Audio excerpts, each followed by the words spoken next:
Muito bem, galera, vamos lá, estamos aqui de volta, conforme a gente tinha combinado para gravar mais uma videoaula agora sobre fisiologia humana, fisiologia e anatomia humana. O tema é sistema circulatório. Tá certo, galera? A gente vai falar hoje do nosso coração, do seu coração que está aí sofrido, de saudade das pessoas que você quer tanto abraçar. Calma, logo mais poderemos fazer isso de novo.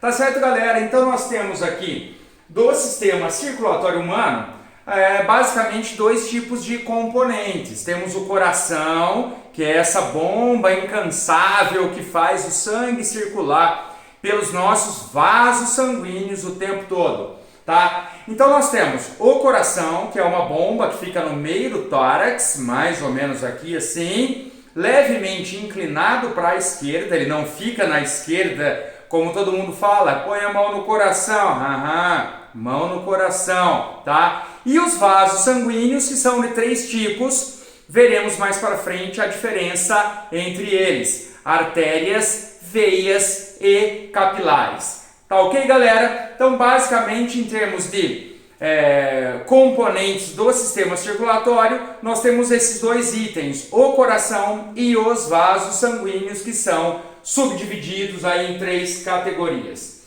A função do nosso sistema circulatório é transporte, né? De modo geral, ele está transportando as coisas que estão dissolvidas nele, tá certo? Como, por exemplo, gases da respiração. Então, quando a gente respira, absorve o oxigênio da atmosfera e elimina o gás carbônico para a atmosfera, quem realiza o transporte desses gases até o pulmão ou do pulmão para os tecidos é o nosso sistema circulatório.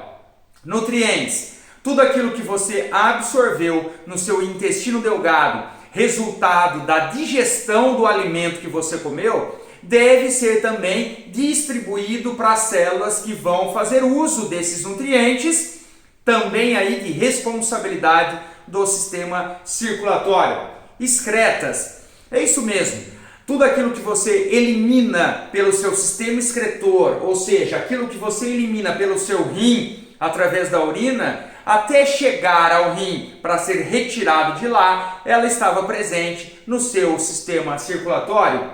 Os hormônios também, nós temos glândulas espalhadas praticamente pelo corpo inteiro. E a ação dos hormônios que são produzidos por essas glândulas não é sempre local. O que significa isso? O hormônio é produzido numa glândula e é distribuído para o resto do corpo para que ele atue na sua região específica pelo sistema circulatório. E os anticorpos que nós produzimos também são transportados pelo sistema circulatório. Veja bem, então, que esse sistema ele está interligado com os outros sistemas todos que nós temos. Sistema respiratório sem circulação não funciona. Gastrointestinal sem circulação não funciona. Excretor não funciona. Hormonal não funciona. Perceba então aí o tamanho da importância que o sistema circulatório tem para a manutenção da nossa humilde existência. Vamos começar então analisando a classificação do nosso sistema circulatório. A nossa circulação é fechada, dupla, completa. O que significa isso, Wellington? Significa o seguinte: quando eu penso em circulação fechada, isso indica que o sangue ele não sai de dentro do sistema circulatório, ou seja, do coração ele vai para a artéria, da artéria para o capilar, do capilar para a veia e retorna para o coração. Ele não extravasa, a não ser que você faça um corte em algum vaso sanguíneo e o sangue dessa maneira é extravasado, circulação fechada. Alguns animais podem ter circulação aberta, como os insetos, por exemplo. Ou seja, o sangue sai do coração, vai para um vaso sanguíneo e se espalha. Ele sai do vaso sanguíneo, se espalha pelas cavidades do corpo desse animal, que são as hemoceles. Tá certo? Circulação fechada, portanto. Dupla. Por que dupla? Porque o nosso coração possui uma separação dos tipos de sangue que nós podemos encontrar, que é o sangue venoso ou sangue com gás carbônico e sangue arterial, que é o sangue com oxigênio, tá? Então, circulação dupla indica que o sangue passa pelo nosso coração das duas maneiras.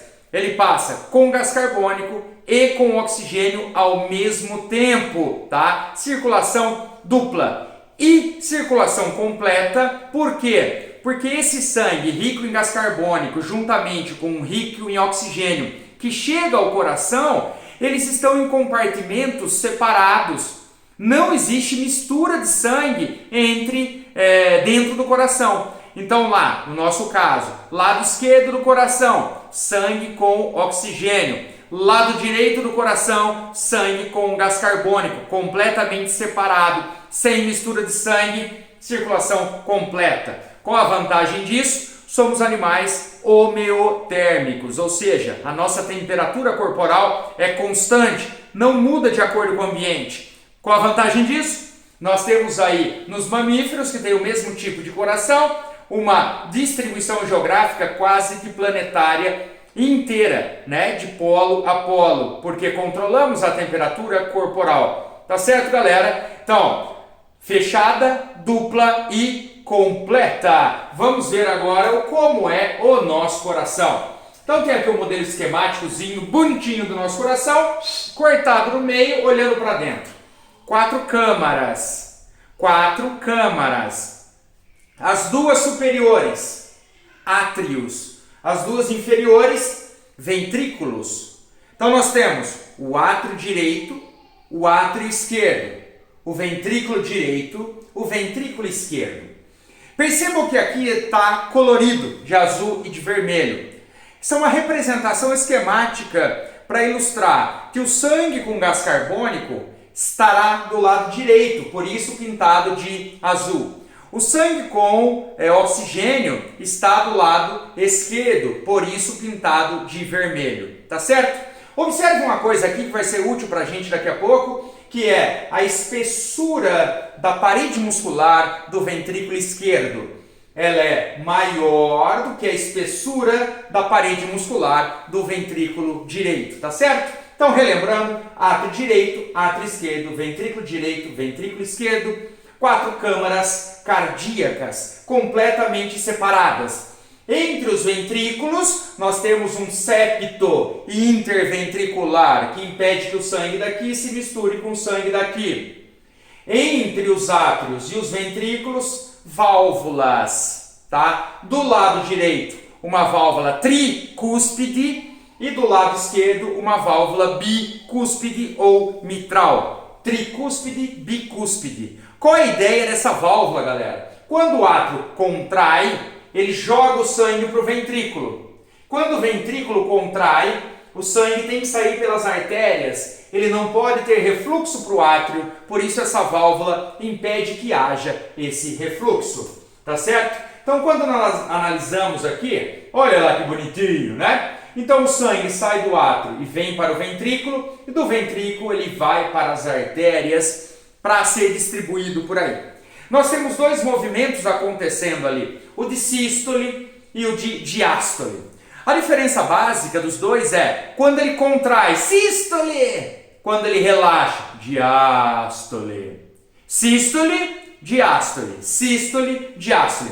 Se você observar aqui a nossa imagenzinha em movimento, você vai conseguir observar que quando há a sístole do átrio, o ventrículo está em diástole. E o contrário, quando você tem sístole de ventrículo, o átrio está em diástole. Dessa maneira, você justifica o porquê que você escuta o duplo batimento do coração quando coloca a orelha no peitozinho do crush. Tum, tum, tum, tum, tum, tum, tum, tum. Sacou? Primeiro tum, sístole atrial. Segundo tum, sístole ventricular. Tá certo, galera? Então agora vamos ver o seguinte, da onde que o sangue vem e para onde que o sangue vai, né, daqui do nosso coração. Por isso nós temos aqui os principais vasos do coração. agora tem bastante, vamos prestar atenção nisso daqui, galera. Ó, vamos começar pelo átrio direito. No átrio direito nós temos duas veias que chegam lá, a veia cava superior e a veia cava inferior. A veia cava superior, ela traz sangue rico em gás carbônico da porção superior do tórax, principalmente cabeça, e a veia cava inferior, ela traz o sangue rico em gás carbônico de toda a parte inferior do tórax, das pernas, das vísceras e tudo mais. Então vamos lá. O sangue com gás carbônico chega no átrio direito através das veias cavas inferior, superior. Do átrio direito, ele passa para o ventrículo direito. Se ele é rico em gás carbônico, para onde esse sangue tem que ir? Para onde ele consegue eliminar esse gás carbônico e absorver o oxigênio para o pulmão. Então, quando o ventrículo direito bate e ele joga o sangue para a artéria pulmonar, esse sangue vai para o pulmão. Lembra que eu havia pedido para você memorizar que a parede muscular do ventrículo esquerdo é maior do que a parede muscular do ventrículo direito? Por quê? Porque o ventrículo direito bombeia sangue para o pulmão, que está ao lado do coração, o que significa que ele não precisa de muita força muscular para isso. Muito bem, sangue da cabeça, sangue do corpo, veia cava, átrio direito. Átrio direito, ventrículo direito. Ventrículo direito, artéria pulmonar. Chegamos no pulmão, onde aconteceu a hematose. E agora o sangue está rico em oxigênio e retorna ao coração no átrio esquerdo, pelas veias pulmonares. Tá certo? Como ele está cheio de oxigênio agora, ele deve ser distribuído para o resto do corpo. Então, do átrio direito, bombeia-se para o ventrículo, do átrio esquerdo, bombeia-se para o ventrículo esquerdo, que bombeia para a artéria aorta, e dessa maneira o sangue com oxigênio será distribuído para o nosso corpo. Fique atento a uma coisa aqui que é um erro comum de se cometer. Sangue com gás carbônico é chamado de venoso. Sangue com oxigênio é chamado de arterial. Mas isso não significa que todo sangue com gás carbônico está em veia. Olha lá, artéria pulmonar, sangue com gás carbônico, sangue venoso dentro de uma artéria. Olha aqui, veia pulmonar, veia, sangue com oxigênio, sangue arterial dentro das veias pulmonares. Tá certo, galera? Então lembre, venoso, gás carbônico, arterial, oxigênio. Tá certo? Então nós podemos dividir a nossa circulação em dois tipos. Em circulação sistêmica, que é aquela que leva o sangue para o corpo inteiro com oxigênio, recolhendo o gás carbônico e trazendo de volta para o coração. E a circulação pulmonar, que é aquela que é responsável pelas trocas gasosas do nosso coração. Tá certo, galera? Muito bem. Então nós temos aqui uma representação desse trajeto que eu acabei de mencionar para vocês, né? Relembrando, átrio direito, ventrículo direito, pulmão, hematose, volta para o coração, átrio esquerdo, ventrículo esquerdo, artéria aorta, distribui para o corpo o sangue com oxigênio. Que coisa linda que é isso, né? Espetáculo, fabuloso, incrível. Olha lá, que mais bonito ainda é essa outra imagenzinha. O nosso coração, ele é controlado pelo nosso sistema nervoso autônomo. Então nós não temos capacidade voluntária de acelerarmos ou diminuirmos o ritmo cardíaco. Quem faz isso é o nosso sistema nervoso autônomo, que é dividido em duas partes, em simpático e parasimpático. Esse tema, com maior profundidade, nós vamos encontrar lá na aula de sistema nervoso, tá certo? Então, de modo geral, o sistema nervoso simpático, ele tem como mediador químico a adrenalina ou a noradrenalina, ou seja, ele prepara o nosso organismo para uma situação de estresse. O sistema nervoso simpático, portanto, acelera o nosso coração. E o parasimpático, que tem como mediador químico a acetilcolina, faz o contrário, relaxa, faz com que nosso ritmo cardíaco fique menor do que ele estava anteriormente.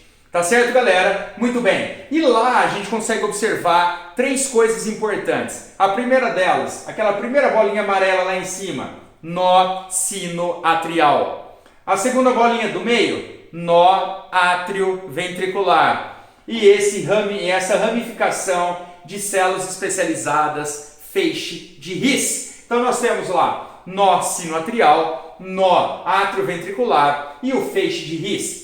Essa é a sequência de distribuição do estímulo elétrico que faz com que o seu coração bata de uma cadência rítmica tranquila. A taquicardia é quando você tem uma aceleração do ritmo e a bradicardia é quando você tem uma diminuição do ritmo.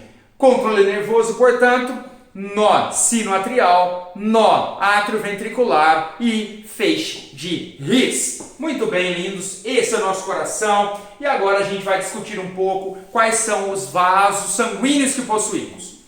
Basicamente, portanto, nós temos três vasos, né? As veias, as artérias e os capilares que estão aqui no cantinho. A diferença entre os dois é o sentido de fluxo. Então, o que você tem que pensar? As artérias são vasos sanguíneos que saem do coração. As veias são vasos sanguíneos que vêm ao coração. Olha lá, veia vem, veia vem. Para o coração, a artéria sai, veia vem.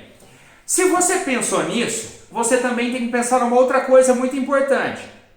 Como o coração bombeia o sangue para a artéria, essa artéria deve possuir uma parede muscular toda reforçada para suportar a pressão que passa por dentro dela. Diferentemente das veias, que podem ser mais fininhas, até porque a pressão delas não é tão grande, porque elas estão retornando ao coração. Outra coisa que a gente pode identificar nas veias é a presença de válvulas. Vamos imaginar o seguinte: o sangue que está na sua perna tem que voltar para o coração e você está de pé. Nós não temos um coração lá na perna que fique bombeando o sangue de volta para cima. Dessa maneira, o sangue que é jogado para baixo tem que empurrar o sangue de baixo para cima. E como o coração ele é rítmico, quando ele relaxa, o sangue que está subindo tem refluxo. Então ele vai e essa válvula faz com que ele impede o refluxo de sangue, principalmente nos membros inferiores. Olha que incrível que é isso, tá?